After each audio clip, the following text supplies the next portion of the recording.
안녕하십니까. 슈퍼소닉TV 소닉 PD 인사드리겠습니다. 안녕하십니까. 자, 오늘은 이 러시아 우크라이나 전쟁이 개전되고서부터 이 러시아 전차가 우크라이나군에게 아주 개박살이 나고 있죠.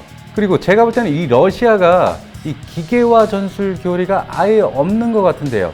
오늘 이 부분하고 이 러시아 우크라이나 전쟁에 비춰봤을 때 대한민국은 어떻게 준비를 해야 되나, 이 부분 오늘 자세히 설명 들어가겠습니다.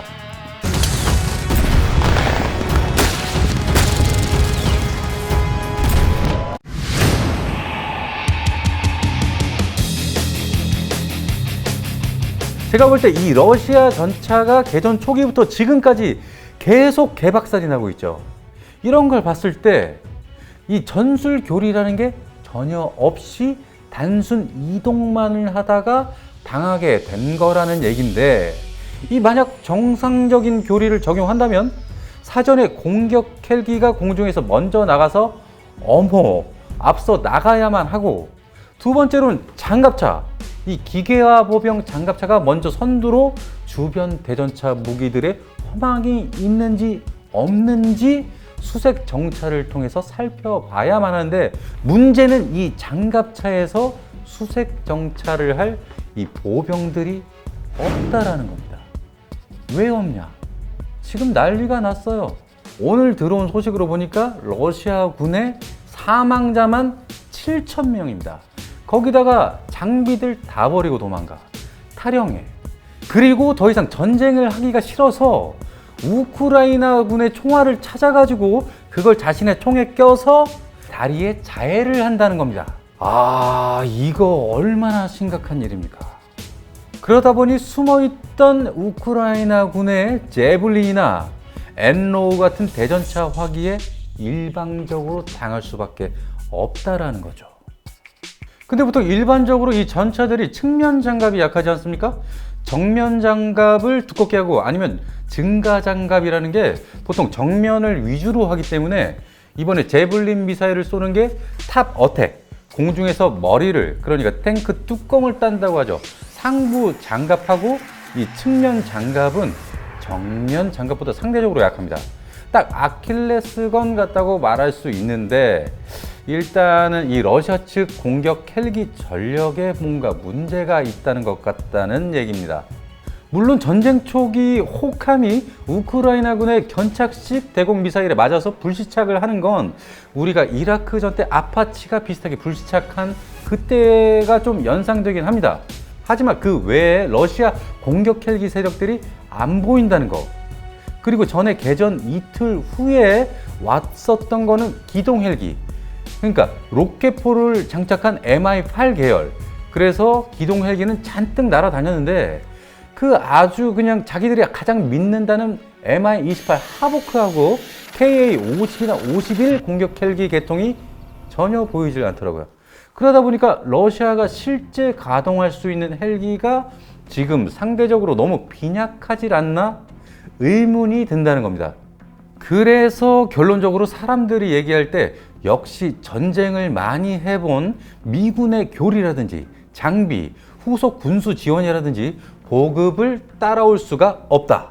이 러시아군은 정말 이류급이다라는 결론이 이미 나왔다고 볼 수밖에 없는 상황인데요. 그동안에 이 소련 시절 그 무지막지하게 물량으로 나토군을 압박하던 그 시절만 생각하는데, 그거는 이미 30년 전 일이다라는 거죠. 현재 이 러시아는 너무나도 약화된, 물론 군비 축소, 그 다음에 그 군비 축소한 걸 가지고 러시아가 개혁을 약 10년 동안 하긴 했는데, 그 10년 동안 했던 개혁이라는 게 이 미군하고 비교해보면 전혀 실속이 없다. 그리고 러시아 육군의 실제 병력이 미군의 절반밖에 안 돼요. 상비군 숫자도 그렇고 현재 가동할 수 있는 병력도 상당히 모자랍니다. 그래서 지금 협상에 들어간 상태이지 않습니까? 그러니까 제가 볼 때는 타결이 될 것 같긴 해요. 그러니까 빠르면 이달 말이나 4월 초순, 그리고 돈바스 같은 특정 지역을 사실상 내줄 수밖에 없을 것 같고요. 남부 지역은 결국 2014년처럼 최소한 한두 군데는 러시아에게 내줄 수밖에 없는 그래야만 휴전을 이 푸틴이 해줄 수 있을 것 같고, 그것도 명분이니까 푸틴도 자기 체면이 있는 남자인데 뭔가 뺏었다는 건 필요하기 때문에 아마도 우크라이나 입장에서는 그 남부 지역을 줄 수밖에 없는, 일단 서부 지역과 키이우를 보호하기 위해서는 저 밑에 있는 남부 지역 한 2군데를 내줄 수밖에 없는 상황인 것 같습니다. 자, 그러면서 중요한 건 이 휴전을 한 다음에 러시아군도 재정비를 들어가야 하고, 또 내부 검열과 개혁을 점검을 해서 다시 재정비를 할 텐데, 여기서 가장 중요한 거는 우크라이나 군대도 그동안 파괴되고 공격당해서 없어진 시설이나 장비들을 빨리 보강해야 한다는 거죠. 저는 개인적으로 그게 더 관심이 갑니다. 예를 들어서 미그 29 폴란드에서 준다는 거 있지 않습니까? 그걸 우선적으로 받아야 하고, 또 슬로바키아에서 준다는 S-300도 빨리 받아야 되고, 그래서 휴전한 다음에는 이 서로의 전력 보강이 급속히 이루어져야 되는 그 다음 전쟁을 대비해서 말입니다.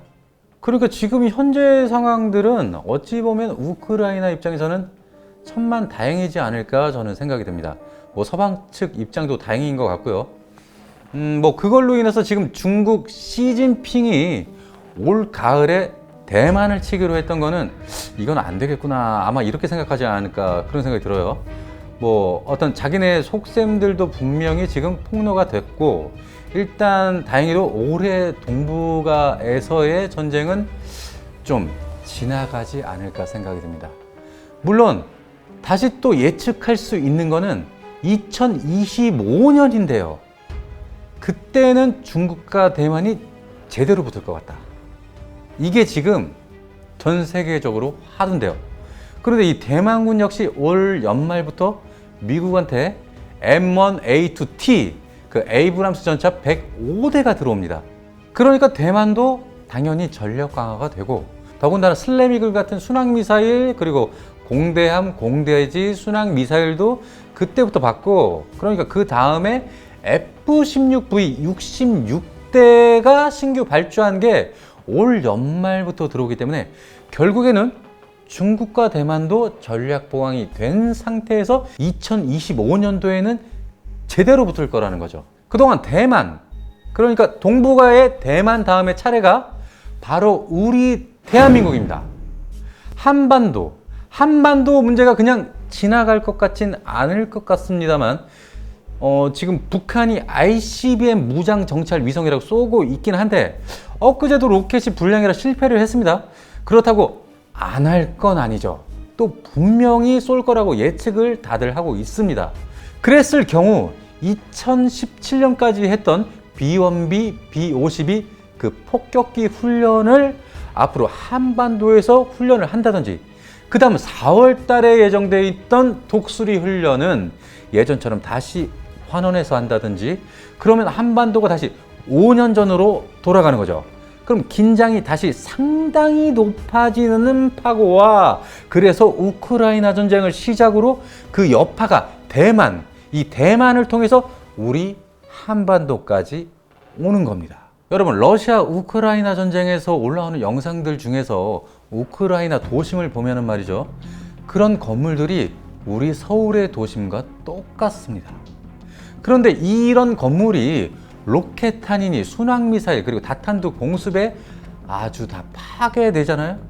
또 그 순간에 사람들이 박격포탄에 맞아 죽고, 그게 이 한반도 서울에서 충분히 도심에서 일어날 수 있다라는 거죠. 이 러시아 우크라이나 전쟁이 남의 나라 일이 아닙니다.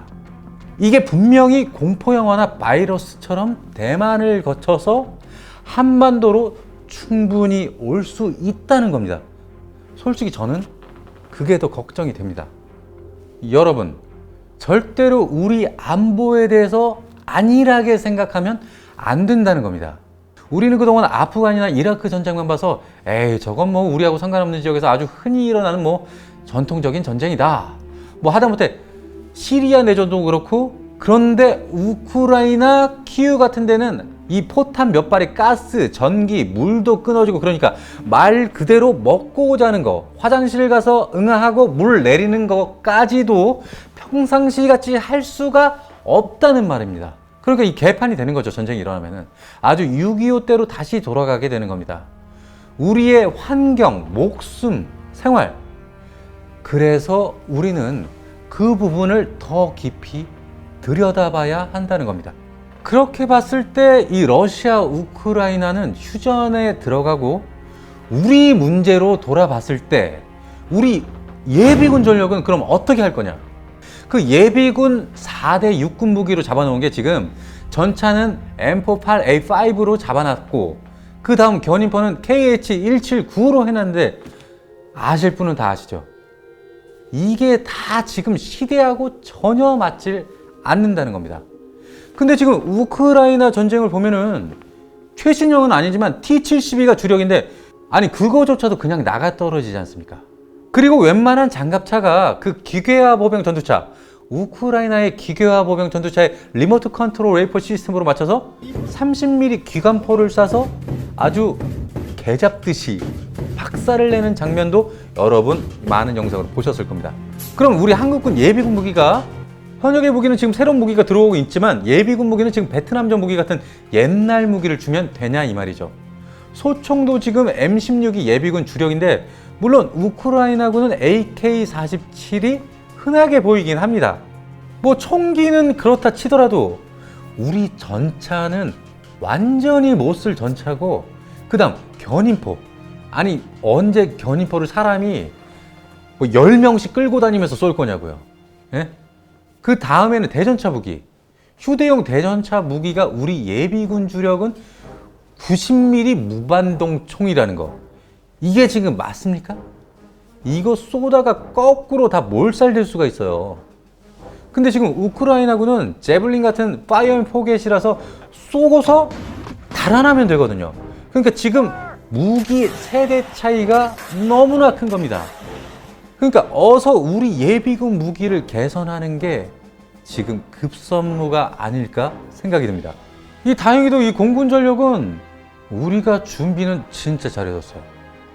아무리 이 노후 전투기가 있다고 하지만 이 주력 전투기들은 북한하고는 비교가 안 될 정도고요. 근데 이 헬기 부분은 과도기 상태이긴 합니다. 물론 이 아파치 헬기가 36대, 36대가 있긴 한데 야간에 돌아다니면서 목표를 포착해서 쏘려면은 지금 올라오는 러시아군이 영상 찍어서 지상에 이렇게 흩어져 있는 자주포를 야간에 하나씩 이렇게 잡아 때리듯이 우리도 그렇게 야간에 공격을 하려면 LAH가 빨리 개발이 끝나서 연말에 들어와야 할 것만 같고요. 또 지금 사용하고 있는 500MD는 야간 전투 능력이 아예 없는, 그러니까 그야말로 달걀 헬기이기 때문에 이걸 빨리 갈아치워야 된다는 거죠. 그 화상 목표물을 포착해서 쏴야만 하는데 그 정도의 능력을 가진 게 앞으로 볼 때 LAH고 뭐 아파치는 솔직히 뭐 말할 것도 없고요. 그래서 지금 이 공격 헬기 전력이 예정대로 연말에 양산에 들어가야 할 것 같습니다. 그러니까 빨리 지금 시급하게 갈아치워야 될 것 같아요. 근데 이 코브라는 좀 덜합니다. 코브라는 화상으로 볼 수 있는 게 69대 중에서 24대가 있는데 이 코브라의 화상은 90년대, 그러니까 쉽게 말해서 칼라 TV냐 흑백 TV냐 뭐 그런 수준인데요. 이 화상을 보는 게 아무튼 흑백이라도 코브라는 69대 중에서 24대가 달려 있어요. 그러니까 야간에 목표물을 조준을 해서 사격을 할 수가 있다라는 거죠. 그러니까 뭐 화면이야 좀 구리긴 해. 근데 이 500MD 달걀 헬기는 아예 그게 없다라는 거죠. 그러니까 낮에만 돌아다닐 수 있거든요. 그러니까 얘가 아직 퇴역 안 한 것까지 해서 500MD가 약 200대 가까이 있는데 숫자적으로 보면 이 세력이 엄청나긴 한데 중요한 거는 야간 공격이 불가능하다. 그럼 실제로 봤을 때 우크라이나 도심처럼 우리 서울에서 이런 전투가 벌어지는 걸 가상으로 대입해 보면 진짜 끔찍하지 않습니까? 일단은 우리는 일산 도시를 그런 시가전을 대비해서 만든 도시입니다. 알고 계셨습니까? 일산 외곽, 그러니까 고양시 외곽에 9사단, 그리고 그 앞쪽에는 1사단이 있고요. 또 강 건너 김포에는 17사단, 그리고 해병 2사단이 있다라는 겁니다. 그게 다 그런 걸 대비해서 있는 거고요. 그 다음 자유로도로가 제1, 제2 자유로 두 가지로 있는데, 그게 이 적의 진군을 차단하기 위해서 1사단하고 9사단의 기갑전력, 소위 전차대대가 옛날부터 아주 신속하게 K1 전차로 지금 다 바뀌었고, 지금 현재 형궁 미사일도 들어가고 있고, 또 차륜형 장갑차. 그래서 전력 보강은 아주 집중적으로 수도권 왼쪽에 배치되어 있습니다. 그리고 이번 연말까지 해병 2사단의 전차가 K1, E1 전차로 이번 3월부터 교체가 들어가니까 어느 정도 전력 보강이 되고 있다라는 겁니다. 우리 대한민국 육군의 전력들은 사전 선제 공격을 안 당하려고 주한 미군하고 태평양 미군이 한국군하고 함께 감시 정찰, 즉 미리 정찰기들이 떠가지고 북측의 움직임들을 미리 탐지하려고 하루도 안 쉬고 매일 비행을 하고 있다는 겁니다. 때문에 사전에 어떤 움직임이 북측에서 보인다면 우리가 이미 대비태세가 돼서 우리 전력들이 모아지는데, 문제는 사전에 북측에서 포격, 방사포 공격 같은 거, 그러니까 순항미사일이나 탄도탄을 수도권에 쏜다면 우크라이나 키이우나 다른 대도시처럼 서울 수도권도 그런 장면들이 그대로 연출될 수밖에 없다는 겁니다. 그러면 민간인 희생자가 어마어마하게 날 수밖에 없고 우리 일상생활이 6.25 당시로 돌아간다는 거죠. 그러니까 말 그대로 그런 폭격이 시작되면은 가스 끊어지고 물도 끊기고 또 머리 못 감고 똥도 못 싸요. 아까 말했듯이 변기 물도 못 내립니다. 그럼 어떻게 합니까? 그리고 집에서 일단 대피를 해야 하기 때문에 수용소? 어디로 갈까요? 지하철로 내려가야겠죠. 그러면 마치 뭐 2차 대전 때 배틀 오브 브리튼, 영국 애들처럼 1940년대 독일군 폭격을 피하려고 지하도에서 생활하고, 또는 지금 우크라이나 시민들 생활하는 것처럼 아주 엉망진창이 된다는 거죠.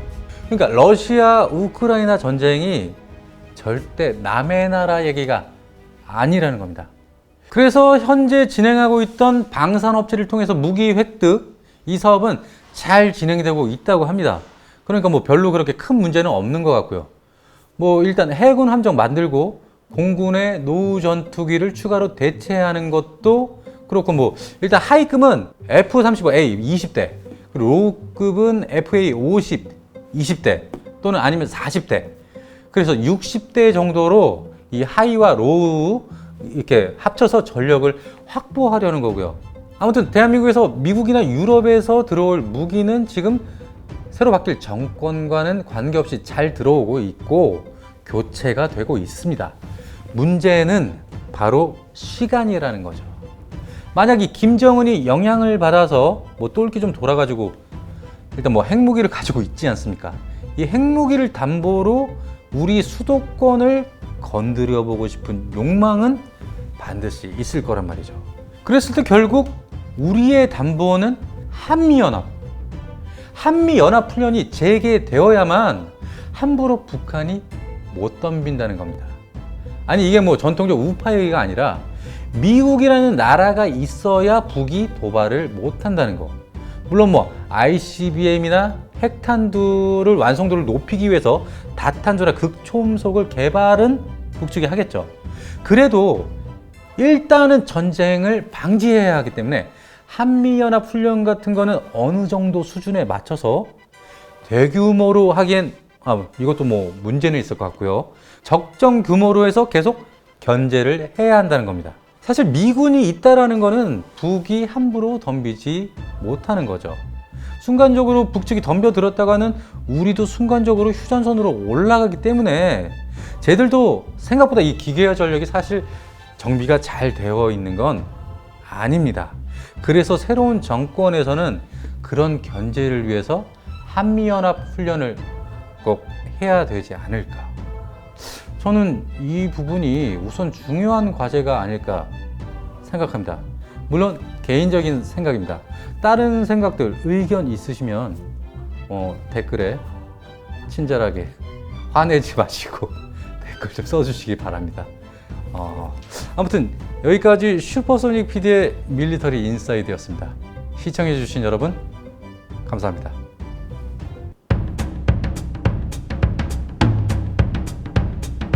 All